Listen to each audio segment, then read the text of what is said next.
Hello everyone, welcome back to another tutorial series. Here I'm going to be showing you how to make the flying follower AI. So really quickly we're just going to clear up the play space, and I'm going to copy over a landscape I've got already prepped.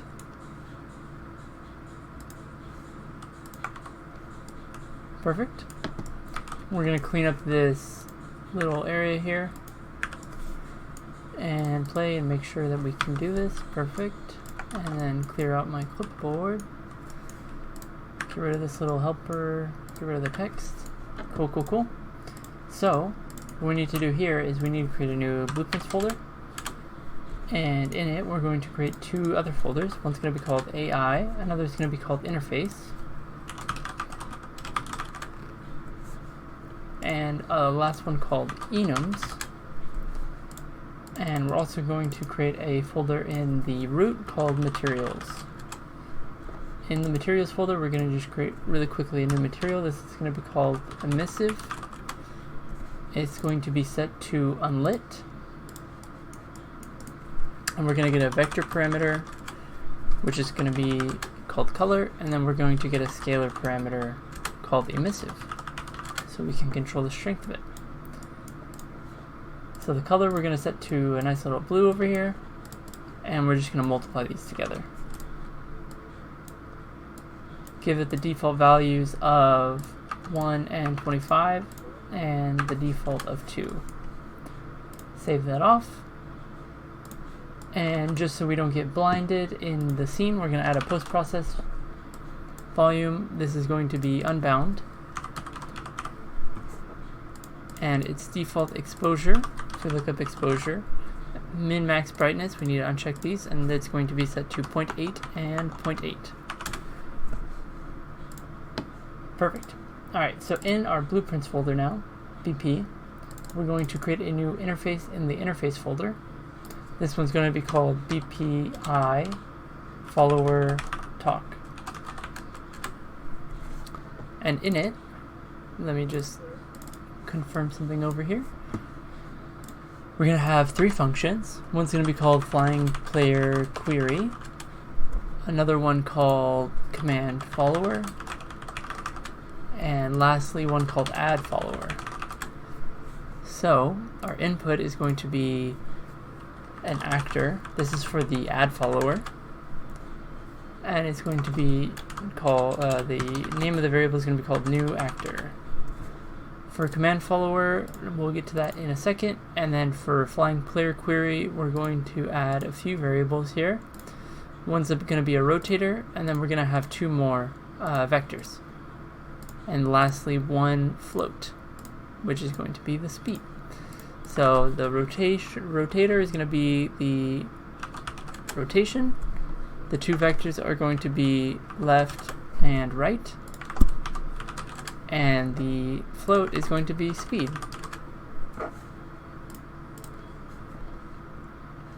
And then let's create the enumerator and finish up the interface. So we go over to blueprints, we add an enumeration. That's going to be called follower status for flying mode.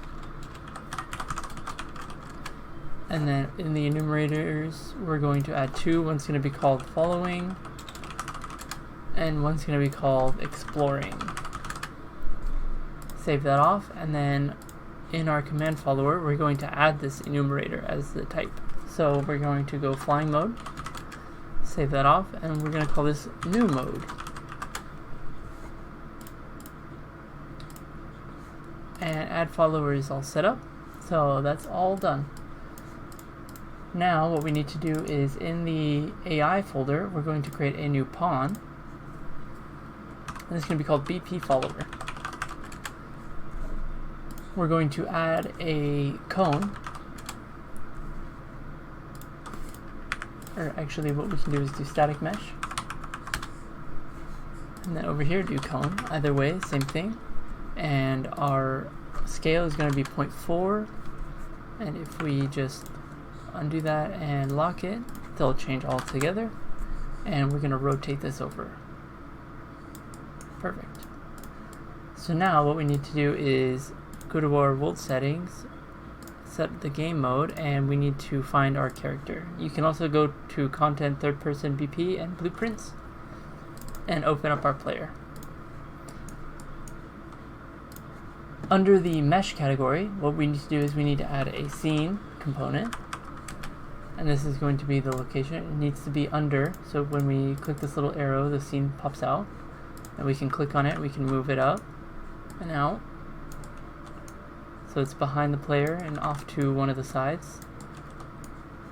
And since this is on the left, we'll call this the left location, and duplicate it,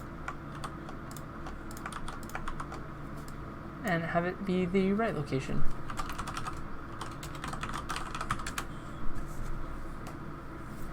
And what we're going to do here is we're just going to copy this location, paste this location, and then make sure their rotations are the exact same. So we're going to copy paste the rotations as well. And then we're going to, under this, we're going to add an arrow so we can see the forward direction. And you can see here that it's off a little to the side. So we're just going to rotate this and bring it back so it's the same direction the player is facing. And duplicate that as well for the right one. And likewise, like we did with the location, we're just going to do all this over here as well. So they snap all over. And then copy, we actually want this one's rotation. Copy that, paste. And now we need to actually move this one over to the right, since we just copy pasted the locations. You'll see that its X value is this red arrow, and the X is 80, so we're just going to set this to negative, and it should snap over to the other side.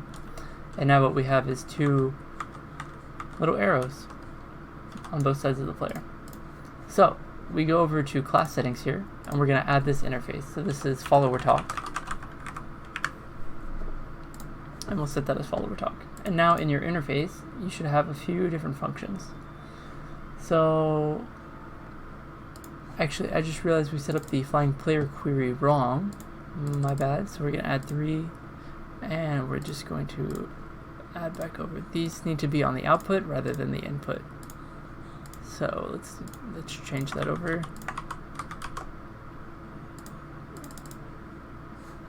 Compile, save.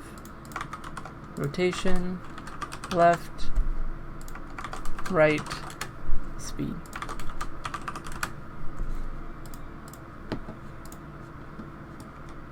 Cool. So now if we compile, save, you'll see this icon changes to a different color. So for rotation, we're going to take this arrow.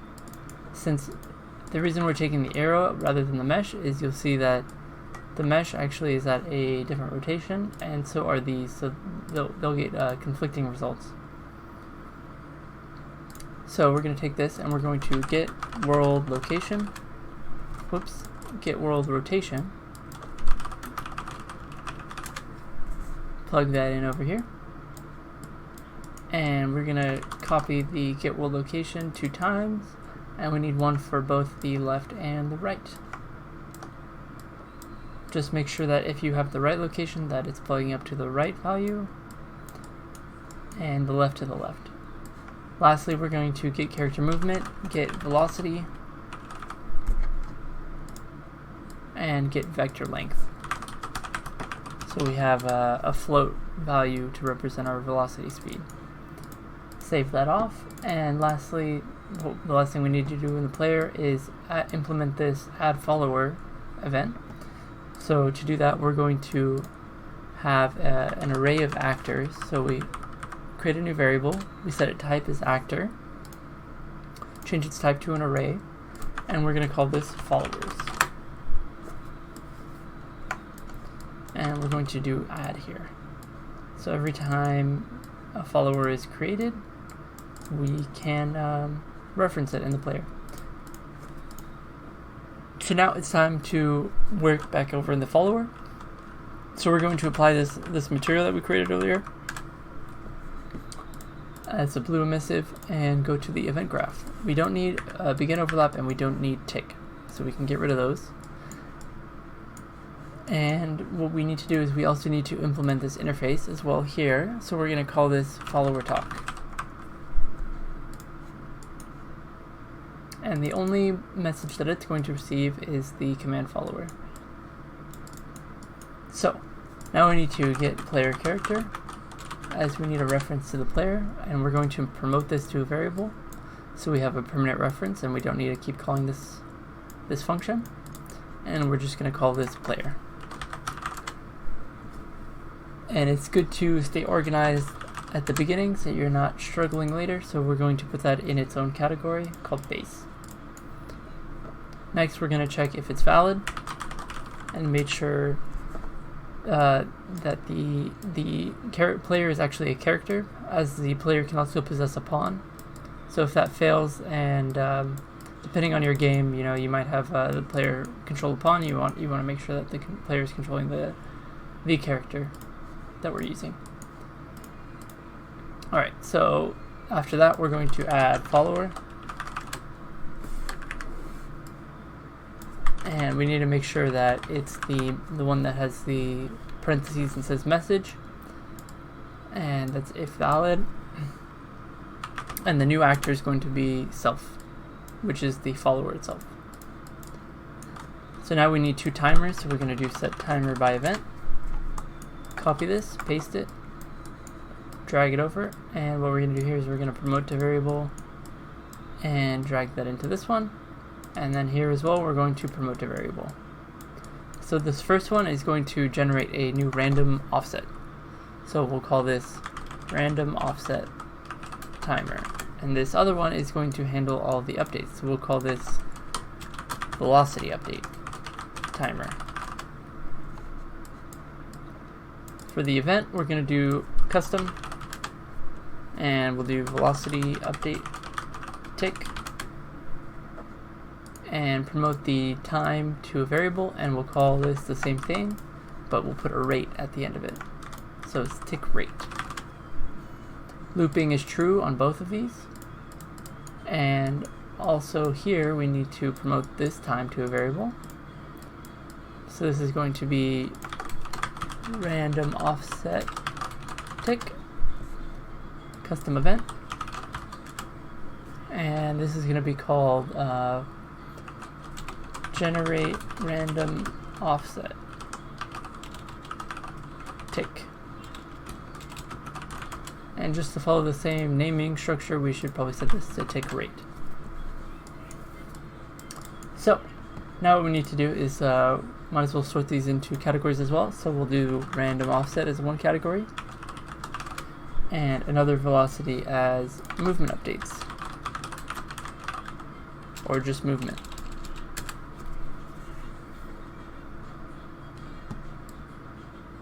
Random offset tick rate is going to be there, and velocity update tick rate is going to be there.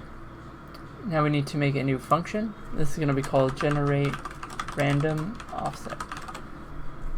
So we're going to add a new vector, random offset min max. It's going to be of type vector, and we'll give it some default values of 10, 10, and 20. So this function is going to be pure, and it's going to return a vector called a new offset. New offset. We're going to break out this random offset min max, drag that out a little bit, and we're going to make a vector on this side. And what we want to do is we want to do random float in range, and we'll multiply this by an integer, and it'll be -1. And here we can do this into here and this into there. So the min is the minimum value is the negative version of our random offset, and the max is the positive version of that min max offset. So we're going to copy this 3 times for each x, y, and z.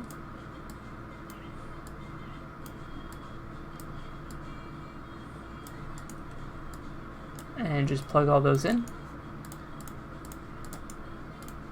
Now in our event graph, we can create another vector variable, and we'll call this random offset. Save that, put it in its right category, and then call that function, generate random offset, and just plug that right in. And that set is all done. So for velocity update tick, it's not going to just update the velocity, it's also going to update the rotation. So we're going to set a sequence with one branch doing the rotation update and the other branch doing the velocity update. So for the let's make sure, these are both set to looping. We need to set variables here, so we'll do 0.5, and for this one we'll do 0.05. So this one updates 2 times per second, this one updates 20 times per second. And for the first section of the branch, we need to do is set actor rotation. And we're going to do a rin_terp2. What the rin_terp2 does is it smooths the rotation. Since this gets called 20 times per second, we don't want to just snap it over. We want to smoothly bring it over. And what we're going to do is we're going to, for delta time, this represents like how long between the frames. So since it's on its own tick rate, obviously if you're using event tick, you'd have an actual thing called delta seconds, but since we're using a timer, we have our own tick rate. And then we're going to promote this interp speed to its own variable. So the interp speed is going to be called rin_terp speed, and we're going to give it a value of 2. So we'll save that. And then current is just going to be get actor rotation. Plug that into current. And for the target, we actually need to query our player. Oops. Drag that over. So we're going to get our player, and we're going to query and make sure that it is the message. So with the rotation, we're just going to plug that right into target. We're going to drag that down a little so it's a little more clean. And I think we can fit that in there pretty nicely.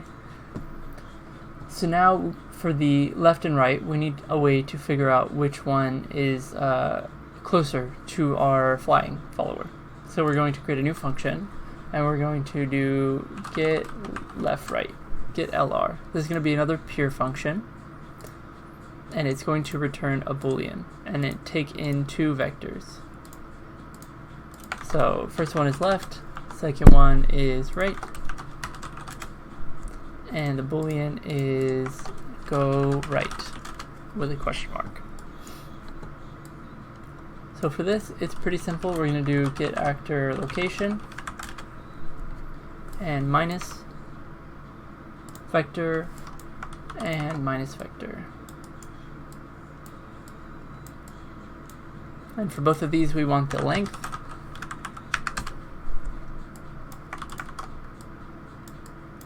And if we're going right, that means that left is going to be greater than right.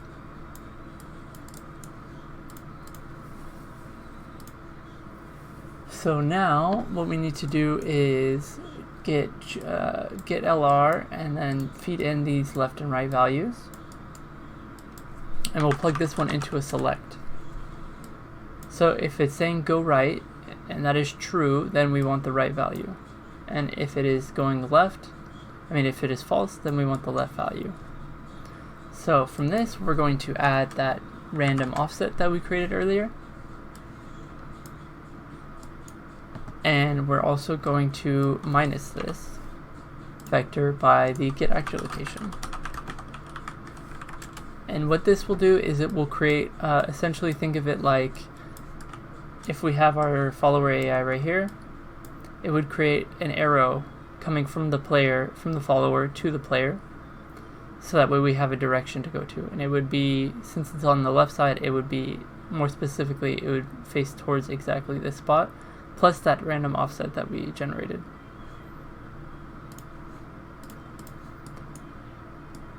So we're going to normalize this, and this creates, this turns that direction rather than something that is, it'll be the strength of the distance. Imagine like an arrow that spanned exactly from here to here. It's like a smaller arrow that we can apply our own speed to. And that speed is going to be multiplied by a float. And the speed we're going to multiply this by, we're going to get 90% of the player speed, and we're going to add a constant of 150, and then we're going to feed this into a select float. So if for the default A, we're going to have it at 100, and we want it to choose A if the player speed plus 150 is less than, not greater than, 200.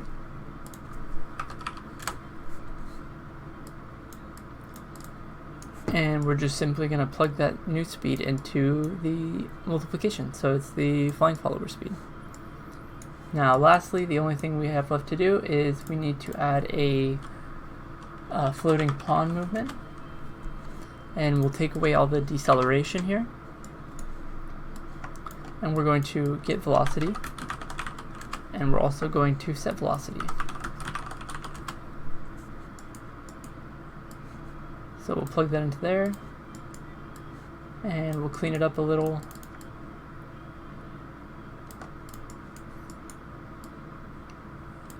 And we're going to, just like we did the rinterp2, there's one for vectors, rinterp for rotators, and then vinterp for vectors, and we're going to feed that in. And we also need this tick rate for the delta time, and we're also going to promote interp speed to its own variable. So we're going to call this vinterp speed. And while we're here, we're going to add both of these to the movement category, so it's nice and clean. And we're just going to plug that right into velocity.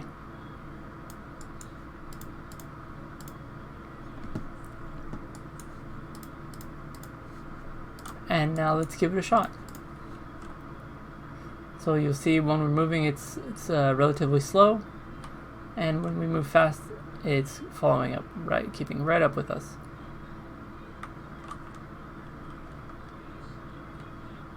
It's really jumping around. So what we're going to do is we're going to lower some of these values. Let's just make sure that everything's right here. Oh, vinterp speed needs to be something, not 0. So we'll set it to 3 and we'll see how that goes. That looks good. Much cleaner, much smoother. And you'll see that it does follow the rotation of the player's mesh. So wherever the mesh is looking, that's where the players look, the follower is looking, rather than the camera.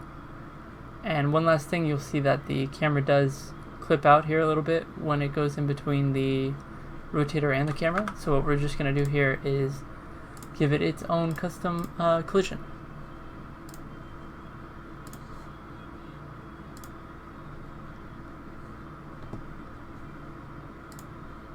And we'll do ignore camera. So now when we look behind the follower, it does not do that clipping anymore. Alright, thank you for watching. I wanted to implement the movement modes, but we're already running on a lot of time here, so I think we'll do that in the next one. Thanks for watching, and I'll put a link to the GitHub repo at the bottom of the description, so you can download the project for yourself if you get stuck anywhere and see where you messed up. Awesome, thanks for watching, have a good one, bye.